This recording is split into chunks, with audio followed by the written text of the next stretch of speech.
I thought I knew my wife. For years, I trusted her, built a life, a family. Then one night, everything changed. I stumbled onto something I never saw coming, something that shattered every illusion I had about my marriage. I was left facing the truth, the lies, and a betrayal that went deeper than I could ever imagine. What I found out wasn't just about us. It tore our family apart. This is the story of how I rebuilt my life from rock bottom, and why I had to make the hardest decision of my life. Stick around, this gets real. I never thought I would be the kind of guy to sit in front of a computer, alone in a dark room, feeling my whole world crumble around me. Yet there I was, staring at the screen, feeling like I had been punched in the gut. It was as if someone had turned the floor beneath me into a trapdoor and I was free-falling, with nothing to grab onto. What I saw in front of me, I could not unsee. And honestly, I wished I could. Because the woman in those videos, doing things I never would have imagined, was my wife, Vanessa. It was unreal. The woman I had shared a bed with, the mother of my son, the person I had promised to grow old with. She was right there, clear as day, caught on camera with some random guys, doing things I could hardly believe. This was not the woman I thought I knew. In fact, it felt like I had been married to a stranger all this time.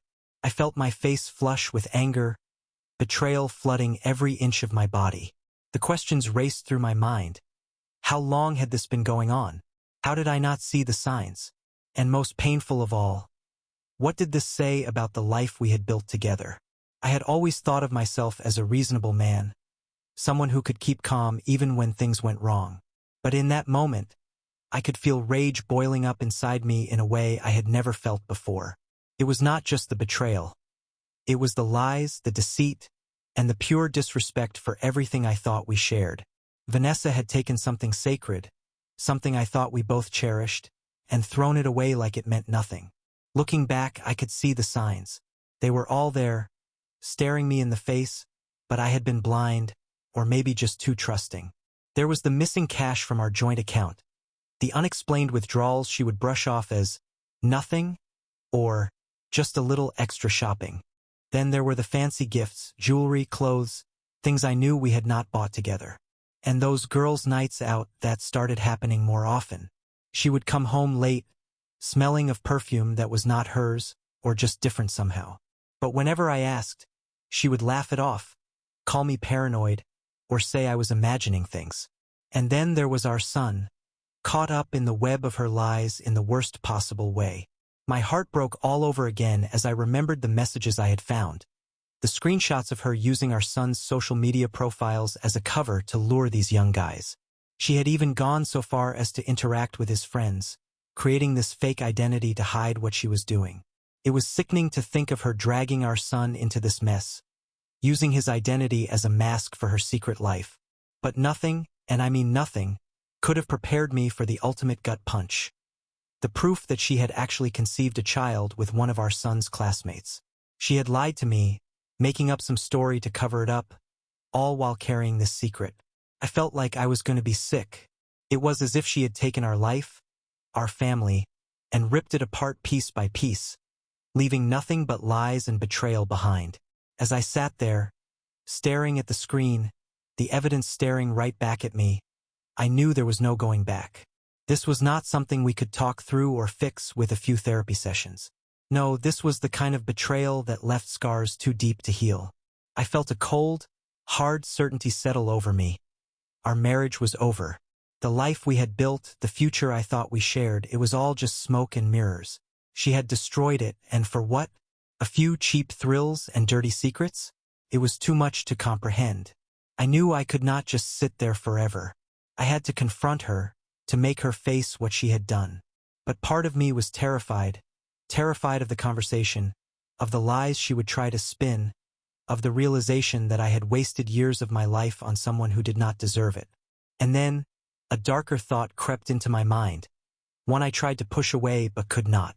I took a deep breath and stood up, still shaking, my fists clenched so tight that my knuckles were white. My mind was a whirlwind of anger and questions I did not know if I even wanted the answers to. But I knew I could not let her continue living this lie, pretending to be this doting wife and mother while she was out there doing God knows what with God knows who.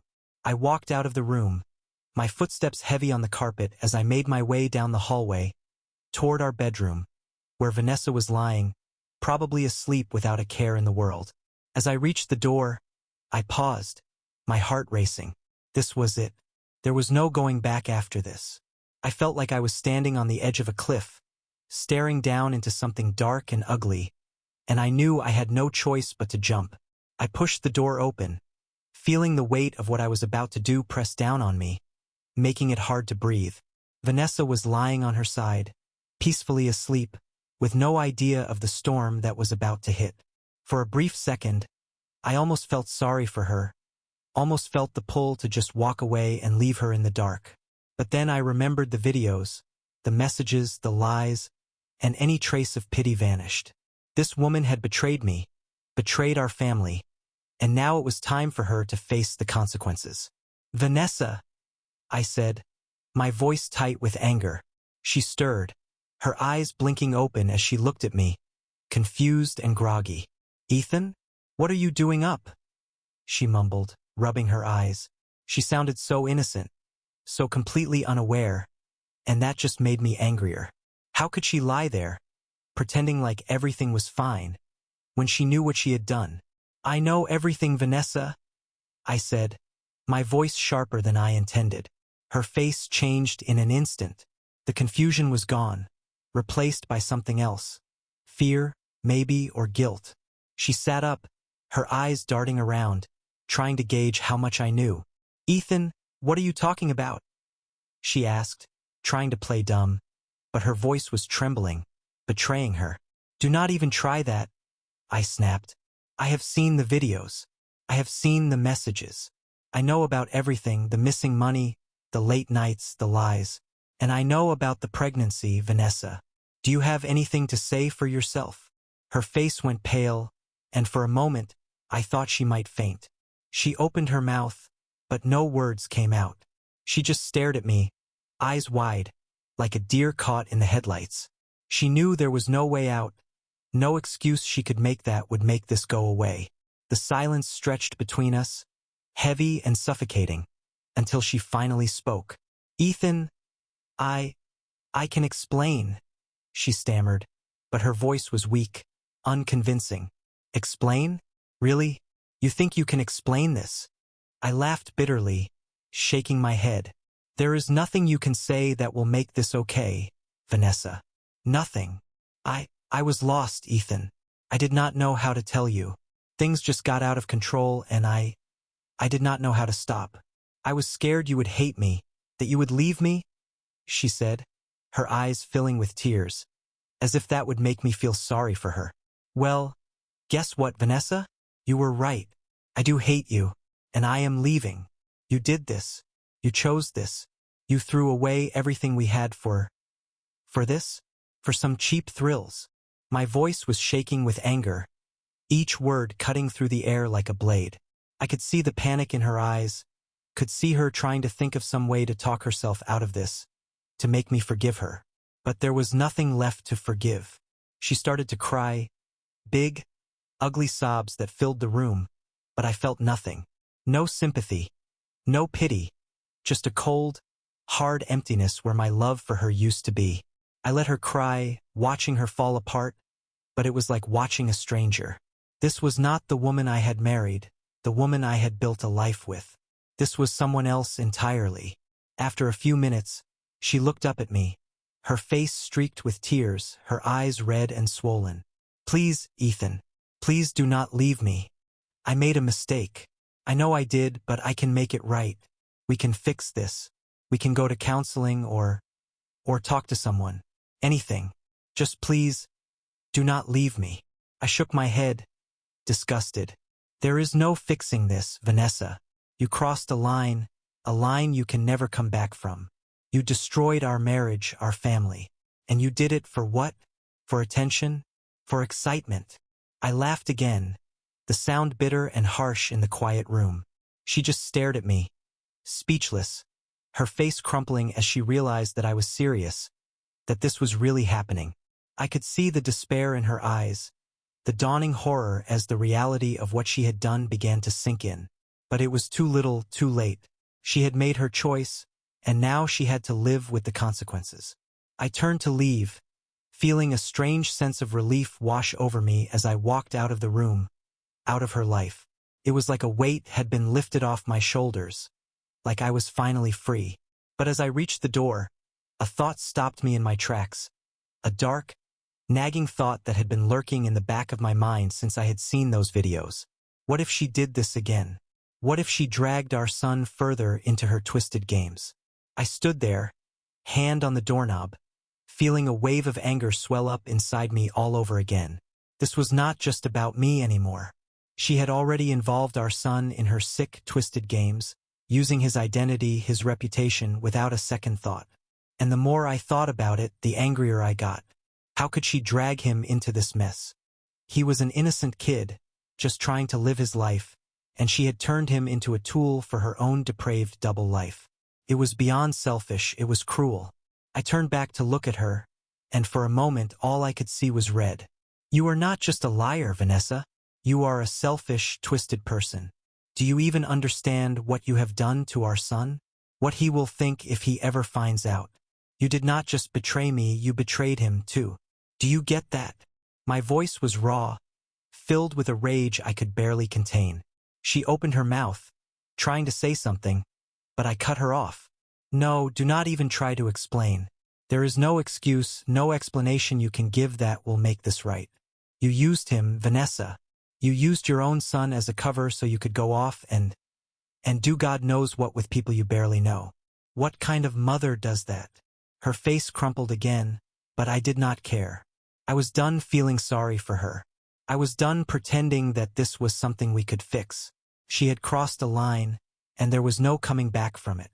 You think this is just about us, about our marriage? No, this is bigger than that. This is about our family. And I cannot let you drag our son down with you.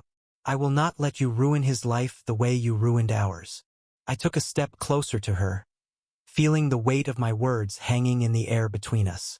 I am going to make sure you cannot hurt him anymore, I said, my voice low and steady. She looked up at me, a hint of fear in her eyes. For the first time, I could see that she understood just how serious I was. Ethan, please do not do this, she whispered, her voice barely audible. But it was too late. I had already made up my mind. You did this to yourself, I said, my voice cold and final. And now, you are going to have to live with the consequences. Without another word, I turned and walked out of the room, feeling a strange sense of clarity wash over me. I knew what I had to do. I could not let her stay here, pretending to be a mother, a wife, when she was nothing but a liar and a cheat. I had to protect my son, make sure he was safe from the mess she had created. The next few days were a blur of phone calls, paperwork, and difficult conversations. I contacted a lawyer, explaining the situation, laying out all the evidence I had gathered. The videos, the messages, the proof of her deception. I wanted full custody of our son. I could not trust her to be a responsible parent, not after what I had seen.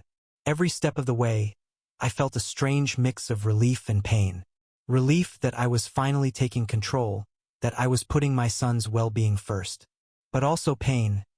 Pain at the loss of the life I thought I had, the life I had built with Vanessa. It was like mourning a dream, something that had never really existed, but that I had believed in with all my heart. When I finally confronted her with the paperwork, she looked devastated. She tried to plead with me, to apologize, to tell me that she would change, that she would make things right. But I did not believe her. I had already seen what she was capable of, and I was not willing to take that risk again.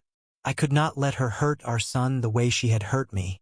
Please, Ethan, she begged, her voice choked with tears. Please, do not take him away from me. I made a mistake, I know I did, but I can be better. I can be the mother he deserves. I shook my head, my heart heavy with a mixture of anger and sadness. You had your chance, Vanessa, and you blew it. This is not about you anymore. This is about him, about giving him a stable, safe life. And I am going to do whatever it takes to make sure he has that. She looked at me, a look of desperation in her eyes that I would have once found heartbreaking. But now it just felt empty. I had given her everything, trusted her with my life, and she had thrown it all away. There was no going back, no second chances. Not after what she had done. As I walked away from her, leaving her standing there with the papers in her hands, I felt a strange sense of closure.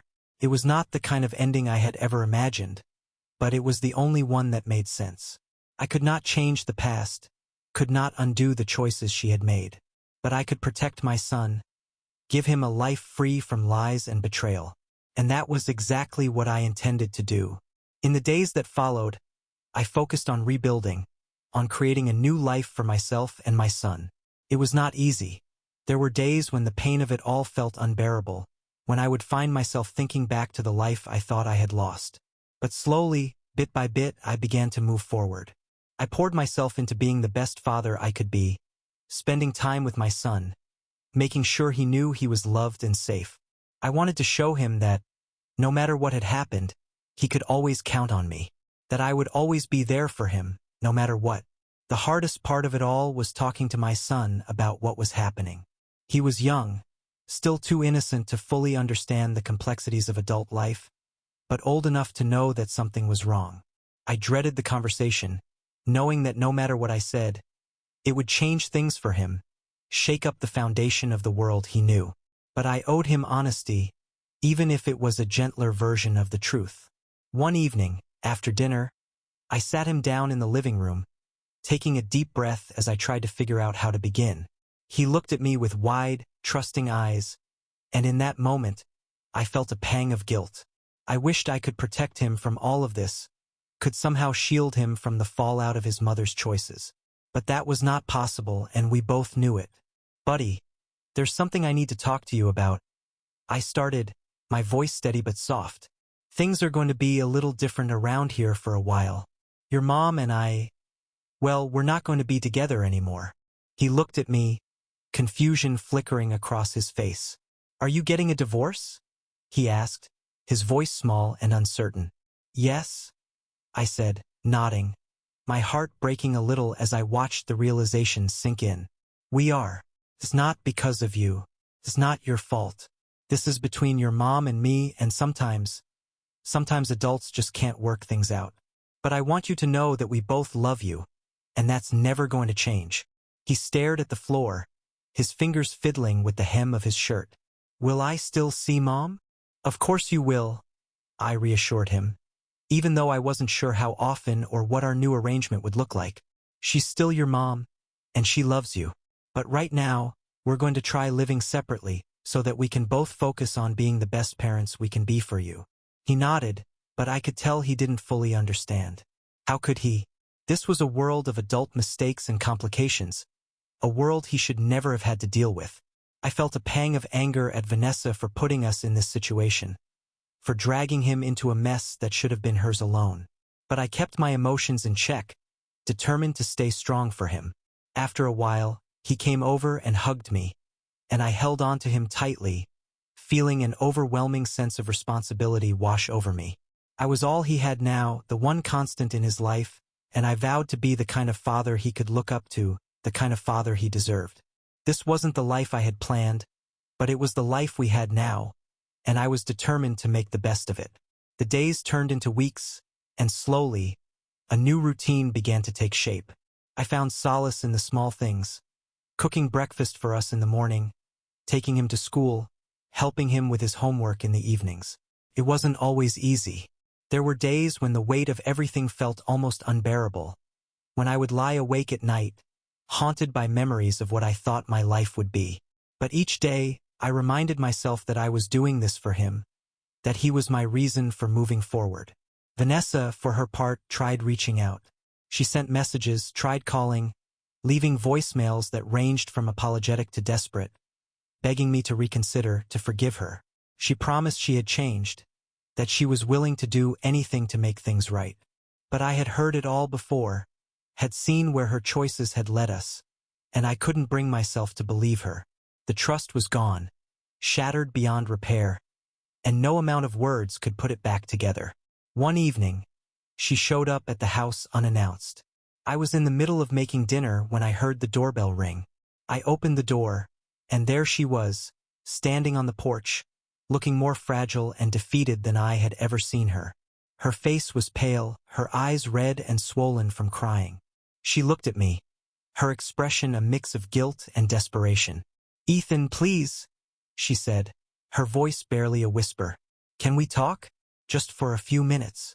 I felt a surge of anger rise up in me, a flash of all the pain and betrayal she had caused. But I took a deep breath, forcing myself to stay calm. I didn't want to let her back into my life, but part of me knew that we couldn't avoid each other forever. We had a son together, and no matter how much I wished I could cut her out completely, that was an unbreakable tie.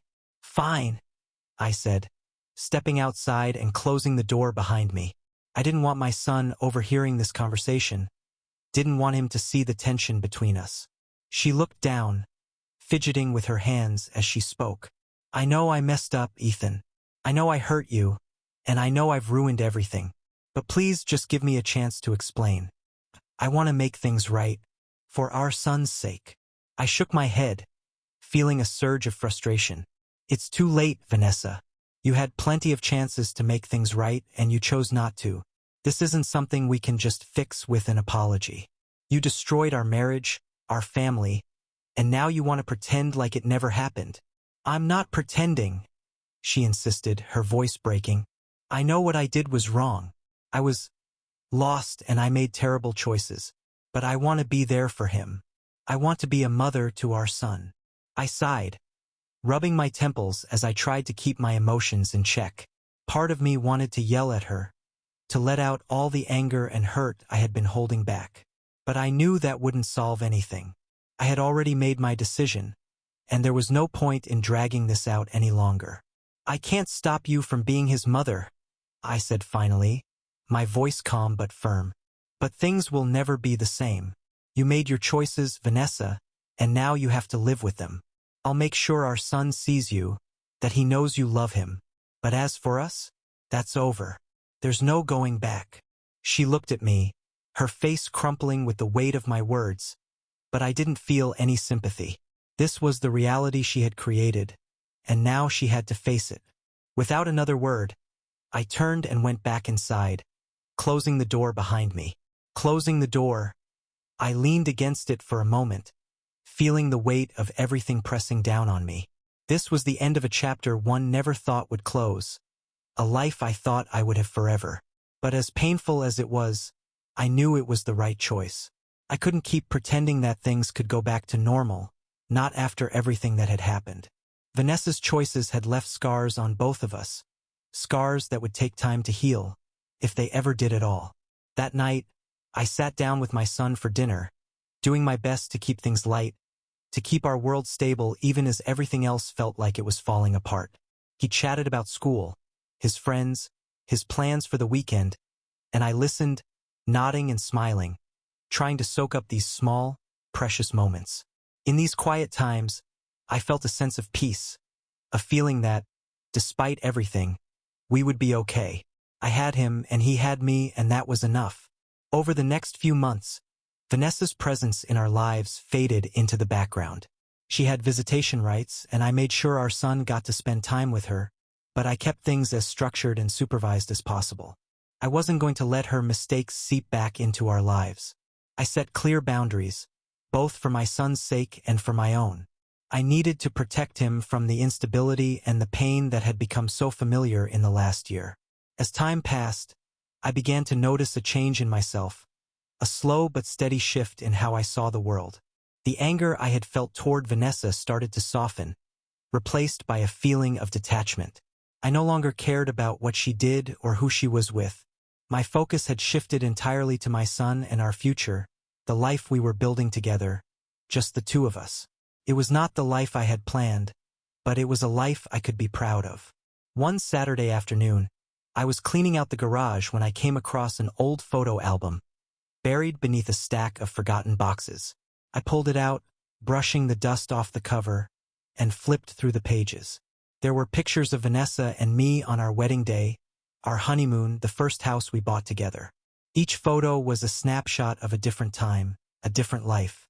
I could almost see the hope and happiness in my eyes, the trust one had placed in her, believing we would grow old together. But instead of sadness, I felt a strange sense of acceptance. That life was gone, and there was no point in dwelling on it. I closed the album, setting it aside to donate. I didn't need reminders of the past, not when I had so much to look forward to. Later that night, as I was tucking my son into bed, he looked up at me with a serious expression, his brow furrowed in thought. "Dad," he said, his voice quiet, "do you think Mom will ever be part of our family again?" The question caught me off guard, and for a moment I didn't know how to answer.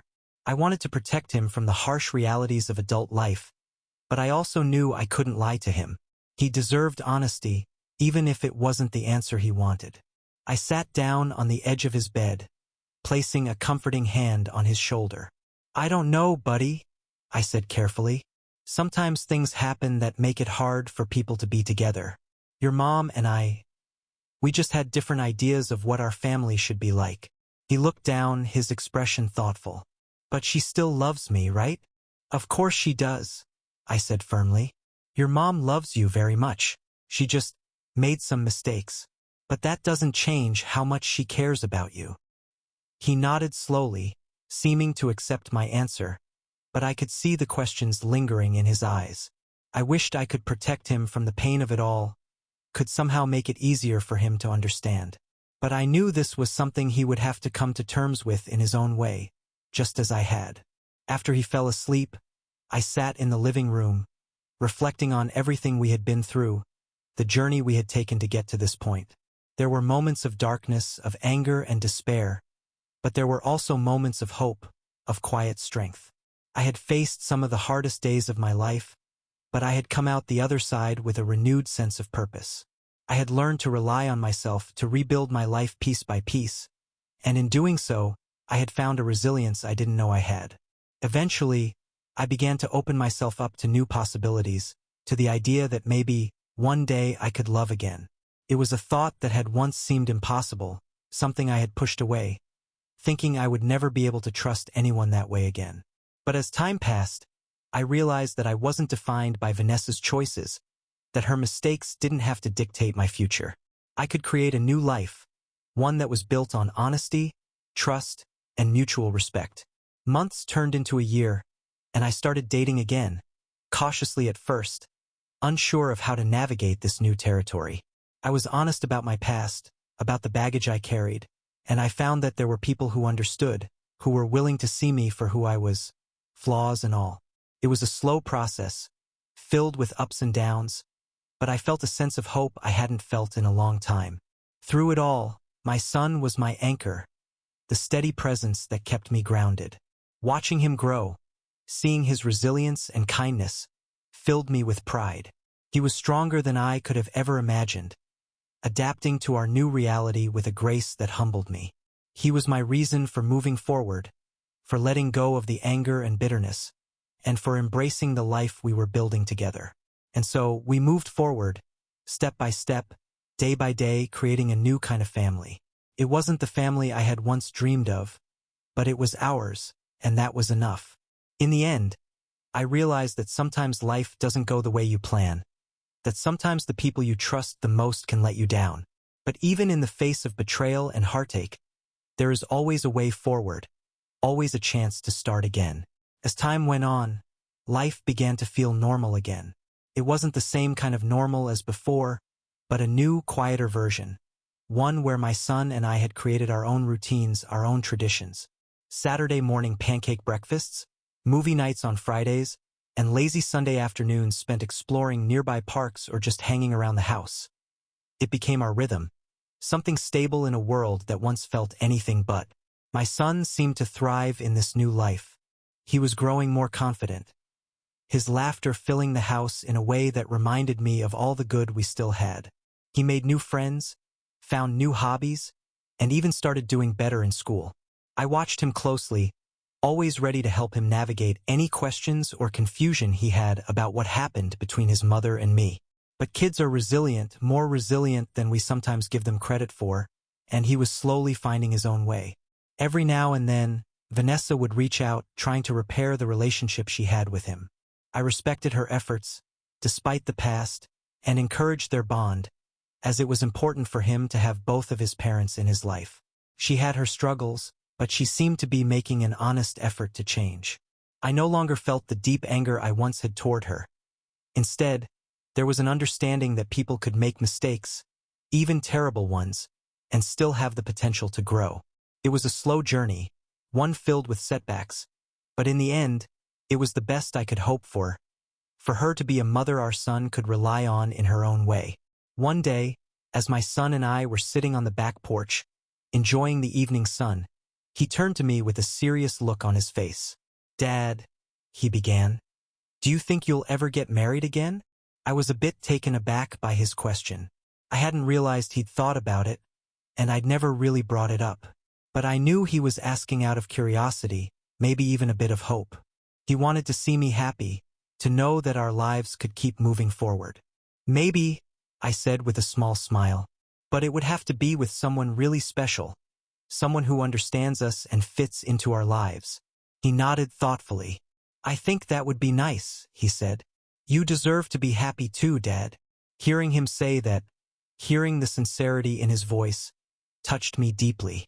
He was growing up, becoming more aware of the world, and he was beginning to understand the complexities of life, love, and forgiveness. I realized, in that moment, how far we had both come, how much healing we had done together. Months later, I met someone who changed my life in ways I hadn't thought possible.